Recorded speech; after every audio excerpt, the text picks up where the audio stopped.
Parece que por fin va a llegar la luz al final del túnel. Parece que en las 4 últimas jornadas de liga puede volver a haber fútbol en los estadios. Parece que, en caso de ascenso a Primera División, el Mallorca lo podrá celebrar junto a su afición, como ahora vemos en estas imágenes que se está celebrando un gol en un partido entre el Mallorca y el Atlético de Madrid. Todos echamos de menos volver a los estadios, todos echamos de menos volver a vivir un partido de fútbol en directo que no tiene absolutamente nada que ver con verlo en televisión.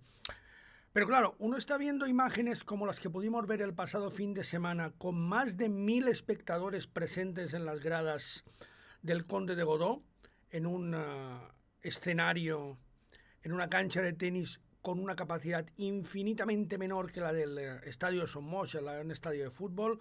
Uno ve imágenes de esa gente comiendo y bebiendo en las gradas y uno se pregunta, con inocencia, con candidez, ¿por qué no ha podido ser así en el fútbol profesional? Y la respuesta es muy sencilla.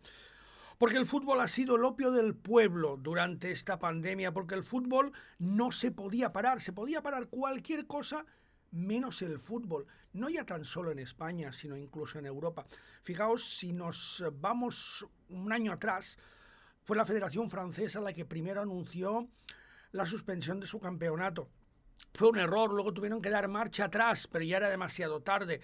En España y en Inglaterra sí que se pudieron reanudar los partidos, pero siempre ha sido bajo una premisa que bajo ningún concepto se ha quebrado, se ha vulnerado.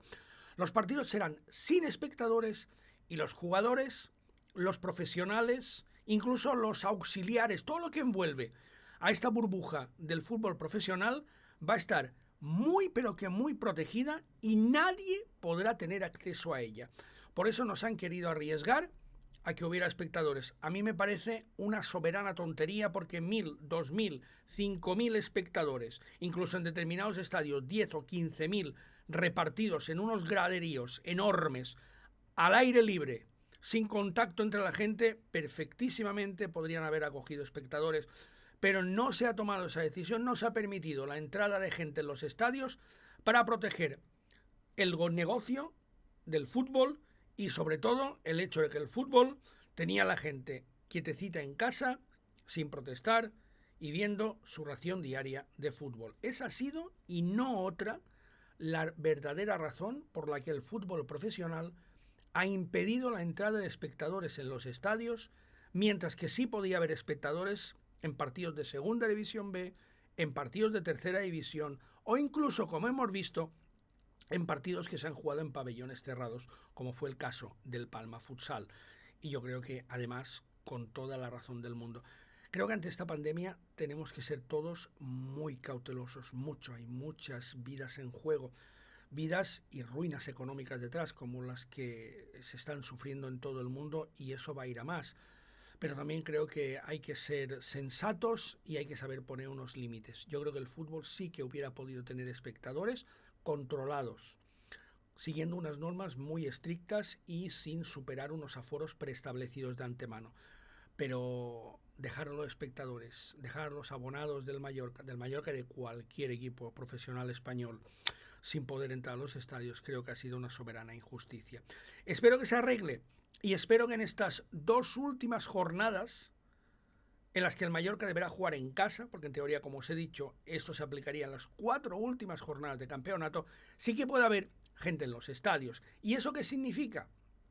Que se podría vivir en directo el partido ante el Alcorcón y el partido ante el Real Zaragoza. Y quién sabe si en uno de estos dos se puede celebrar el ascenso a Primera División, que es lo que todos deseamos 2 años después de esa maravillosa noche de San Juan del 23 de junio de 2019 ante el Deportivo de La Coruña y ese ascenso a Primera División del fútbol español. Esos goles que todos recordamos de Budimir, de Salva Sevilla y de Abdón Prats, casi ya al límite del tiempo reglamentario, ese maravilloso 3-0 que situaba al Mallorca en Primera División.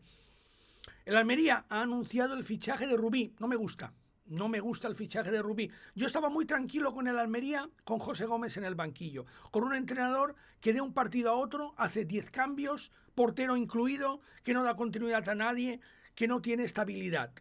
Ahora con la sustitución de Rubí, que no es que sea un entrenador que a mí particularmente me guste demasiado, pero sí que es cierto que es un especialista en la categoría, que no hace demasiado tiempo que ascendió al Huesca Primera División y que es alguien que conoce los resortes que hay que tocar en estas últimas jornadas. Pero claro, el Almería está prácticamente obligado a hacer un pleno, que eran 6 partidos, matemáticamente al Mallorca le hacen falta 12, pero cada empate le resta 2 puntos al Almería y acerca 2 puntos más al Mallorca, su objetivo, y cada derrota almeriense y cada victoria mallorquinista le acercan 3 o incluso 6 puntos si en una misma jornada coincidiera la derrota del Almería y la victoria del Mallorca. Yo me siento bastante optimista, aunque no me gusta, insisto, esta destitución de Gómez y el fichaje de Rubí. Hubiera preferido que Méndez hubiera vuelto a meter base en el Almería y hubiera vuelto a recomendar a algún entrenador amigo suyo portugués o algo similar. Eso hubiera sido perfecto para el Mallorca. Llega Rubí, que es un entrenador, bueno, con un bagaje en segunda división ya contrastado, que tiene una gran plantilla, una grandísima plantilla a su disposición, una grandísima plantilla con jugadores de primera división en muchas demarcaciones. A mí los dos mediocentros me encantan, son dos mediocentros que mañana traería al Mallorca con los ojos cerrados.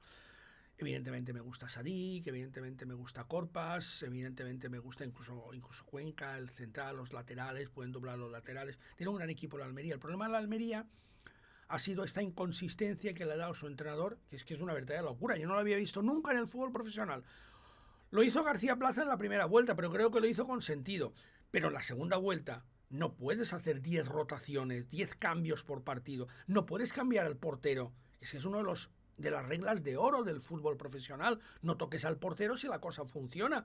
Pues cada semana cambiando al portero, Macariche una semana, Fernando la otra, cambiando. De hecho, cuando jugó el Mallorca en el estadio de los Juegos del Mediterráneo, venía la Almería de ganar en Oviedo. Y de un partido a otro, el señor Fernando Gómez hizo 11 cambios. 11 cambios. ¿Qué pasó? Pues que evidentemente los jugadores no tenían ritmo, los jugadores no tenían pues una cosa tan simple como la estabilidad necesaria como para poder rendir como equipo, porque su propio entrenador no les dejaba realizarse como equipo, progresar como equipo, desarrollarse como equipo, porque nadie se sabía titular y evidentemente, por muy bien o por muy mal que lo hicieran, nadie tenía la titularidad garantizada. Con Rubí esto va a cambiar. Lo que pasa es que yo espero y deseo que la Almería ya no llegue a tiempo porque su margen de error es muy escaso. Eso sí, a mí su calendario me gusta. Tiene mejor calendario la Almería que el Mallorca en estos partidos. Ya ha pasado los partidos difíciles. Lo que le queda ahora es relativamente sencillo, salvo el último partido que debe disputar en el Molinón ante un Sporting de Gijón que ha caído en picado. Lo que pasa es que yo, en esos últimos partidos, siempre depende de la situación de la clasificación, porque a día de hoy nos puede parecer muy difícil un Sporting de Gijón Almería, pero quizás cuando se llegue a esa última jornada el Sporting de Gijón ya esté clasificado o incluso esté fuera del playoff. A saber, porque si sigue con esta debacle, la verdad es que será superado por el Girona e incluso por el Sporting de Gijón. El Mallorca no tiene un mal calendario, en absoluto. No juega ante ningún equipo que se esté jugando la vida, en teoría, salvo el Alcorcón quizás, pero yo creo que el Alcorcón a las alturas en las que se jugará ese partido quizás ya pueda estar más o menos sentenciado, pero es el único rival más o menos complicado que le queda al Mallorca, porque tiene el Mirandés, que bueno, está en tierra de nadie. Es un equipo peligroso el Mirandés, pero está en tierra de nadie, exactamente igual que el Málaga, también en tierra de nadie. Luego tenemos ese partido que os comentaba ante el Alcorcón, que quizás sea el más peligroso, y luego los tres últimos en Tenerife, un Tenerife que también creo que estará en tierra de nadie. Luego vendrá el Zaragoza para cerrar la temporada del estadio de Somos y el último partido se disputará en el Toralín ante la Ponferradina. Una Ponferradina que siempre es difícil en su estadio, es un equipo complicado, es un equipo que seguro que no va a regalar nada, pero yo creo que también en esas alturas de temporada aplico al Ponferradina Mallorca lo mismo que os decía con el partido que se disputa en el Molinón ante el Sporting de la Almería. Creo que quizás a esas alturas de la temporada el equipo berciano puede estar un poquito más relajado. De todas formas, vamos partido a partido, que es lo que creo que es más conveniente a estas alturas. Vamos primero al partido del sábado ante el Mirandés, a ganarlo, a conseguir 3 puntos y a partir de ahí a seguir evolucionando y a ver también lo que pasa en el partido que se jugará entre el Almería y el Oviedo.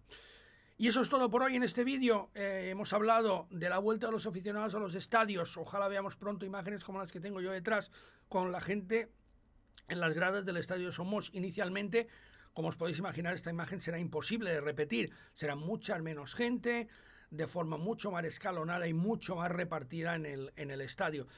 Pero es difícil entender, como os decía al principio, muy difícil entender por qué se permite que más de 1000 personas estén comiendo y bebiendo en el Conde de Godó, en las gradas del Conde de Godó, y por qué no se permite que haya espectadores en el fútbol profesional. La razón, como os he dicho al principio, porque no se podía parar el fútbol, porque la gente debía estar en casa calladita y debía tener su ración diaria de fútbol. Así es, por desgracia, y no es una crítica a lo que haya pasado en España, porque es lo mismo que ha sucedido en muchos países de Europa. Así nos va.